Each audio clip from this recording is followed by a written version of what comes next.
Election DNA की शुरुआत करते हैं और सबसे पहले आपको बताते हैं कि 16 राज्यों की 117 सीटों पर दरअसल जो चुनाव होना है उस दौरान किस किस को कहां पर प्रत्याशी बनाया गया है ग्राफिक्स के जरिए, ये हम आपको बताते हैं। दरअसल 16 राज्य हैं, 117 सीटें हैं।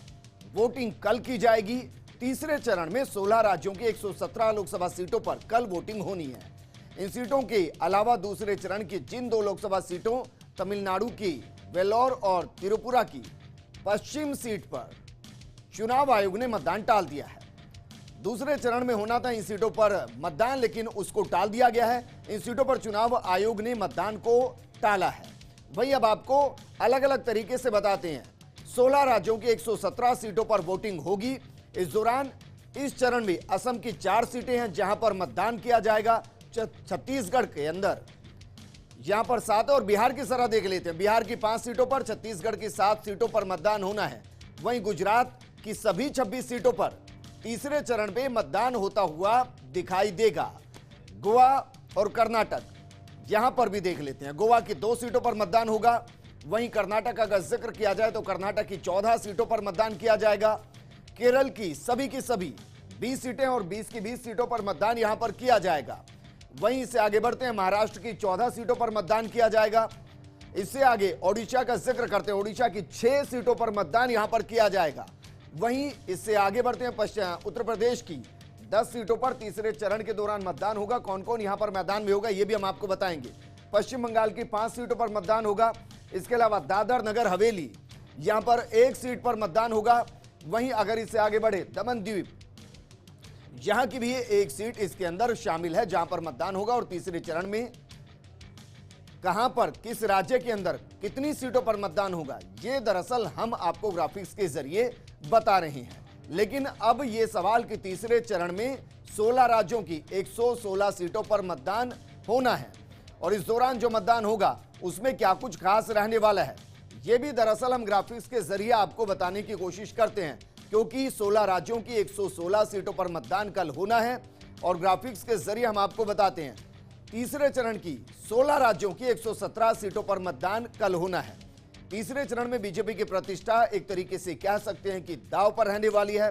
गुजरात, महाराष्ट्र और उत्तर प्रदेश में गढ़ बचाने की चुनौती यहां पर बीजेपी के सामने होगी और बीजेपी के पास है तीसरे चरण की आधे से ज्यादा सीटें। वहीं राहुल गांधी अमेठी और वायनाड सीट से चुनावी मैदान में है।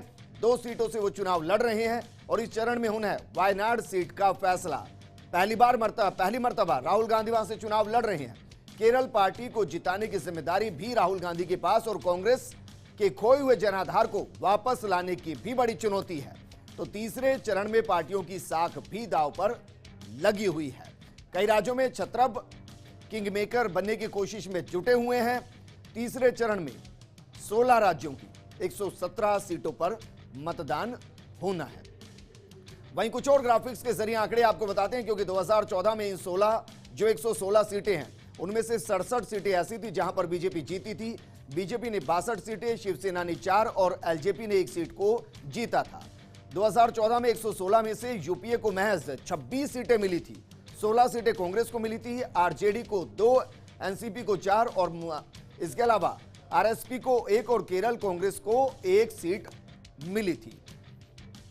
अन्य के खाते में 24 सीटें 116 में से गई थी। उत्तर प्रदेश की 10 में से बीजेपी के पास 7 और सपा के पास 3 सीटें थी। बीजेपी ने 2014 में गुजरात की सभी 26 सीटों पर जीत दर्ज की थी। क्लीन स्वीप यहां पर किया था। गुजरात में कांग्रेस खाता भी नहीं खोल पाई थी, जिस तरीके से राजस्थान में नहीं खोल पाई थी। महाराष्ट्र की 14 में से बीजेपी की 6, शिवसेना को 3 और एनसीपी की 4 सीटें थी। केरल की 20 में से यूडीएफ के 12 और एलडीएफ को 8 सीटें यहां पर मिली थी। वहीं ओडिशा की सभी 6 सीटों पर बीजेपी जीतने में कामयाब रही थी, यानी कि यहां पर भी क्लीन स्वीप किया था। गोवा की दोनों सीटों पर बीजेपी ने जीत दर्ज की, यहां पर भी क्लीन स्वीप किया था। कर्नाटक की 14 सीटों में से बीजेपी ने 10 और कांग्रेस ने 4 सीटों पर जीत दर्ज की थी। बिहार की 5 सीटों में से आरजेडी 2, कांग्रेस, एलजेपी और बीजेपी 1-1 सीट पर जीतती नजर आई थी। छत्तीसगढ़ की 7 सीटों में से 6 बीजेपी और कांग्रेस महज 1 सीट पर जीत पाई थी। पश्चिम बंगाल के 5 सीटों में से कांग्रेस 3 और टीएमसी ने 2 सीटें जीती थी। असम की 4 सीटों में से बीजेपी के पास 1 और एयूडीएफ के पास 3 सीटें थी। जम्मू कश्मीर अनंतनाग सीट पर पीडीपी ने जीत यहां पर दर्ज की थी।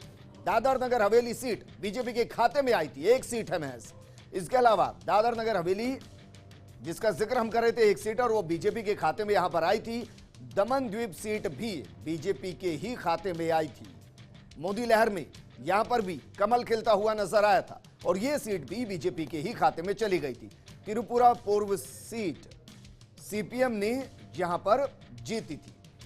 तो दरअसल ग्राफिक्स के जरिए मैंने आपको बताया कि 116 सीटों में से बीजेपी कितनी सीटों पर जीती हुई नजर आई और इसलिए यहां पर मुकाबला काफी महत्वपूर्ण की बीजेपी जो है वो दरअसल इन सीटों को तो बचाना चाहेगी। इसके अलावा जहां पर कांग्रेस या अन्य ने सेंधमारी की थी वहां पर भी जीत दर्ज करती नजर आएगी और कांग्रेस यकीनन अपने इस परिणाम को बेहतर करती हुई नजर आएगी। वहीं तीसरे चरण में चुनाव वाली 117 सीटों पर कुल 1622 उम्मीदवार चुनाव मैदान में हैं और ये ग्राफिक्स के जरिए हम आपको बता रहे हैं। तीसरे चरण में 117 सीटों पर 1622 उम्मीदवार मैदान में हैं। वहीं अगर जिक्र किया जाए तो 1622 उम्मीदवारों में से महिलाओं का आंकड़ा महज 144 है। बीजेपी अध्यक्ष अमित शाह गुजरात के गांधीनगर से मैदान में हैं, उनकी किस्मत का फैसला यहां पर होगा। इसके अलावा जरा देखते हैं कौन कौन दिग्गज। कांग्रेस अध्यक्ष राहुल गांधी केरल के वायनाड से मैदान में और पहली मर्तबा वो यहां से चुनाव लड़ रहे हैं। इतिहास कांग्रेस का बहुत अलग है। सपा नेता मुलायम सिंह यादव उत्तर प्रदेश की मैनपुरी से मैदान में है और पहली मर्तबा यह देखा गया कि मायावती उनके प्रचार का हिस्सा यहां पर बनी थी। जया प्रदा और आजम खान ये यूपी के रामपुर से मैदान में है। जुबानी वार यहां पर चलता हुआ नजर आया। कर्नाटक की गुलबर्गा से मल्लिकार्जुन खड़गे जो लोकसभा के अंदर नेता प्रतिपक्ष है वो यहां से मैदान में। ओडिशा की पूरी सीट से सम्मित पात्रा बीजेपी के डायनामिक प्रवक्ता के तौर पर इनको जाना जाता है। बिहार के मधेपुरा से पप्पू यादव दबंग छवि उनकी यहां पर, वो भी यहां पर मैदान में और उनकी भी किस्मत का फैसला तीसरे चरण में होना है। तीसरे चरण में साल 2014 में 68.43% मतदान हुआ था। यकीनन चुनाव आयोग चाहेगा कि मतदान का प्रतिशत बढ़े और तीसरे चरण में यह मतदान अगर बढ़ता है तो वाकई में चुनाव आयोग और निर्वाचन विभाग दोनों को ही इसकी उपलब्धि हासिल होती हुई नजर आएगी। तो ये दरअसल वो दिग्गज जो चुनावी मैदान में और इनकी किस्मत का फैसला यहां पर होना है। इनमें से कई चेहरे ऐसे हैं जो दरअसल पहली मर्तबा चुनाव लड़ते हुए दिखाई दे रही हैं। और अब आपको हम उदयपुर लेकर चलते हैं। मुख्यमंत्री अशोक गहलोत वहां पर ब्रेक बाद आपका स्वागत है। आप देख रहे हैं इलेक्शन डीएनए और अब हम आपको बता रहे हैं कि सियासी रण की तस्वीर दरअसल साफ हो गई है क्योंकि दूसरे चरण में नाम वापसी के बाद लोकसभा चुनाव की तस्वीर पूरे तरीके से साफ हो गई है। ये ग्राफिक्स के जरिए हम आपको बता रहे हैं क्योंकि 25 सीटों पर, राजस्थान का जिक्र यहां पर दरअसल हम कर रहे हैं, 25 सीटों पर 249 प्रत्याशी चुनावी मैदान में उतारे गए हैं। इस दौरान किस सीट पर सबसे कम और किस सीट पर सबसे ज्यादा ये भी हम आपको बताएंगे, लेकिन ग्राफिक्स के जरिए हम आपको बता रहे हैं कि दूसरे चरण की तस्वीर साफ हो चुकी है और 25 सीटों पर 249 प्रत्याशी जो हैं वो चुनावी मैदान में उतारे गए हैं। इस दौरान लगभग अगर ऑन एन एवरेज निकाला जाए तो 10 प्रत्याशी हर लोकसभा सीट पर, लेकिन 12 लोकसभा सीटों के लिए 134 उम्मीदवार जो हैं वो मैदान में हैं और दूसरे चरण में 23,783 मतदान केंद्र यहां पर बनाए गए हैं और 2,30,00,000 से ज्यादा मतदाता अपने मत का इस्तेमाल करते हुए नजर आएंगे और इसी पर दरअसल प्रत्याशियों की किस्मत आकर टिक गई है। वहीं 12 लोकसभा सीटों के लिए 134 उम्मीदवार चुनावी मैदान में हैं, ये भी हम आपको बता रहे हैं। श्रीगंगानगर लोकसभा सीट से 9 प्रत्याशी मैदान में हैं। चलिए एक एक करके हम आपको बता रहे हैं कि किस सीट पर कितने प्रत्याशी मैदान में हैं। ग्राफिक्स के जरिए इसको समझाने की कोशिश करते हैं। कुल 12 लोकसभा सीट, उस पर 134 प्रत्याशी उम्मीदवार चुनावी मैदान में हैं। सबसे पहले श्रीगंगानगर लोकसभा सीट पर 9 प्रत्याशी चुनावी मैदान में हैं। इससे आगे बढ़ते हैं, बीकानेर का रुख कर लेते हैं। बीकानेर में 9, चूरू में 12, इसके अलावा झुंझुनू में भी 12 प्रत्याशी चुनावी मैदान के अंदर हैं। आगे बढ़ते हैं, बाकी सीटों का जिक्र करते हैं। सीकर में 12, जयपुर ग्रामीण पर 8 और जयपुर शहर में 24 उम्मीदवार, सबसे ज्यादा जयपुर शहर में है। इससे आगे अलवर में 11, भरतपुर में 8 उम्मीदवार चुनावी मैदान में हैं। वहीं इससे आगे बढ़ते हैं, करौली धौलपुर में 5 उम्मीदवार मैदान में हैं तो दौसा में 11 उम्मीदवार मैदान के अंदर हैं। वहीं इससे आगे बढ़ते हैं, नागौर में 13 प्रत्याशी चुनावी मैदान में है। मुकाबला यहां पर ज्योति मिर्धा और हनुमान बेनीवाल के बीच है। तो ये दरअसल हम आपको बता रहे हैं कि किस सीट पर कितने प्रत्याशी मैदान के अंदर हैं। वहीं आपको दूसरे चरण में पहले चरण से 1 लोकसभा क्षेत्र कम है। दरअसल 13 के बजाय 12 लोकसभा क्षेत्रों में ही दूसरे चरण में चुनाव होना है। इसके बावजूद सबसे ज्यादा 134 प्रत्याशी चुनावी मैदान में हैं। आपको एक बार फिर से उदयपुर लेकर चलते हैं। मुख्यमंत्री अशोक गहलोत। तो प्रधानमंत्री नरेंद्र मोदी पर जमकर हमला यहां पर बोला गया। दरअसल आज ही प्रधानमंत्री यहां पर आए और अब देर रात मुख्यमंत्री वहां पर हमला बोल रहे हैं। लेकिन पीएम नरेंद्र मोदी ने आज मरुधरा में हुंकार भरी और मेवाड़ और मारवाड़ में जनसभाओं को संबोधित किया।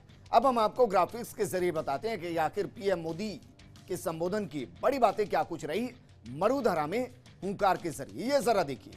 मान पर मोदी कोई समझौता और कोई आंच नहीं आने देगा। चौकीदार मजबूत इरादों से काम करता है, ये यहां से कहा गया। आगे कहा गया कि हम किसी को छेड़ते नहीं और जो छेड़े उसे छोड़ते नहीं हैं। घास की रोटी खा सकते हैं, ये दरअसल मेवाड़ से जुड़ा है, महाराणा प्रताप से जुड़ा है। घास की रोटी खा सकते हैं लेकिन स्वाभिमान से समझौता यहां पर नहीं किया जाएगा। इससे आगे बढ़ते हुए उन्होंने क्या कुछ कहा। उन्होंने आश्वस्त किया कि 23 मई को एक बार फिर से मोदी सरकार आप लोग बना देंगे।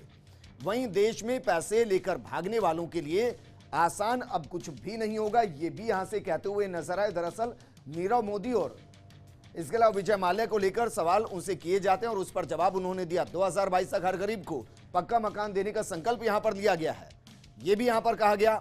और देश के अंतिम व्यक्ति तक विकास पहुंचाने की कोशिश यहां पर बात की गई है। दरअसल ये पंडित दीनदयाल की अंत्योदय उसी को यहां पर बात करते हुए नजर आए। और आजादी के बाद घुमंतू समाज के लिए डेवलपमेंट बोर्ड यहां पर बनाया गया, यह भी यहां कहा गया। इसके आगे कहा गया कि कमल के निशान पर बटन दबाओ, मोदी को ही सीधे वोट जाएंगे, मोदी के खाते में जाएंगे। अफवाह फैलाना कांग्रेस की फितरत है। वहीं यह भी कहा गया कि कांग्रेस ने देश को 7 दशकों तक ठगा है, यानी 70 साल तक ठगा है। कांग्रेस की हरकतों को देश पहचान चुका है, यह भी उन्होंने कहा। और इससे आगे कहा कि 2 चरणों के चुनाव में इनको जनता ने सबूत दे दिए हैं। राजस्थान में चुनाव जीतते ही नामदार गायब हुए। अब 10 दिन के बारे में पूछते ही मुंह छिपाते हैं। दरअसल 10 दिन में किसानों के कर्जा माफ करने का जिक्र राहुल गांधी ने किया था, उस पर हमला यहां पर बोला गया है। वहीं राजस्थान के किसानों को नहीं मिला किसान निधि योजना का लाभ, यह भी केंद्र सरकार प्रदेश की सरकार पर आरोप लगाती है कि उन्होंने जानकारी उन्हें नहीं दी और कांग्रेस सरकार आपकी लिस्ट उनको नहीं सौंप रही, यह भी यहां पर कहा गया है। लेकिन जिस तरीके से प्रधानमंत्री नरेंद्र मोदी मारवाड़ आए, मेवाड़ आए और यहां से सियासी समीकरणों को साधते हुए नजर आए, तो यही खबर बनी आज इलेक्शन डीएनए में एडिटर पिक। जरा सुनिए। नरेंद्र मोदी का राजस्थान का दौरा बेहद खास था। एक और वो मारवाड़ में थे तो एक और मेवाड़ में। मेवाड़ में अपने पुराने किलों को मजबूत करने के लिए नरेंद्र मोदी पहुंचे थे, जो कि गुजरात से सटे हैं। अर्जुन लाल मीणा के समर्थन में सभा वहाँ की और संदेश दिया राष्ट्रवाद का। वो धरती भी राष्ट्रवाद के पुराने अतीत को अपने में समेटे है। महाराणा प्रताप की धरती से, गुरु गोविंद की धरती से जो संदेश देने की कोशिश नरेंद्र मोदी की रही, उसका मकसद ये था कि मेरवाड़ा, मगरा और मेवाड़ की जो लोकसभा सीटें हैं वहाँ तक उनके संदेश की गूंज सुनाई दे, असर हो। साथ ही मारवाड़ में जब मोदी आए तो गजेंद्र सिंह शेखावत जो उनके मंत्रिमंडल में मंत्री है, उनकी मजबूती के लिए आए। कारण भी साफ रहा, क्योंकि गजेंद्र सिंह शेखावत को यहाँ कड़ी चुनौती मिल रही है। उनके सामने है अशोक गहलोत, राजस्थान के मुख्यमंत्री, उनके पुत्र वैभव गहलोत। यही कारण है कि नरेंद्र मोदी ने शायद पहली दफ़ा पूरे अपने राजस्थान के चुनावी दौरों में सीधे तौर पर कहीं टारगेट किया अशोक गहलोत को, तो वो किया जोधपुर में। जोधपुर गृह क्षेत्र है अशोक गहलोत का, यहीं उन्होंने टारगेट अशोक गहलोत को किया और ये कहा कि लगता है कि 25 सीटें वो गंवाने की बात उनके नज़र में है, उनके सामने है, इसीलिए अब उनकी कोशिश है कि जोधपुर को बचाया जाए। तो एक तरह से कहा जाए तो कटाक्ष उन्होंने किया, जिसके राजनीतिक मायने इसलिए है कि जोधपुर में अशोक गहलोत सीधे तौर पर चुनौती भारतीय जनता पार्टी के लिए बने हुए हैं। केवल इस लोकसभा चुनाव में नहीं, बल्कि पिछले विधानसभा चुनाव में भी जिस तरह का मैंडेट इन इलाकों की सीटों का रहा, वो सीटें अशोक गहलोत के प्रभाव के कारण कांग्रेस पार्टी ने जीती। लेकिन यहाँ पर ये बात भी गौर करने लायक है कि जो सीटें जीती गई थी पिछले विधानसभा चुनाव में, वहाँ पर राजपूत वोटों की शिफ्टिंग कांग्रेस पार्टी में हुई थी। और यही कारण है कि कांग्रेस पार्टी ने शेरगढ़ में जीत दर्ज की।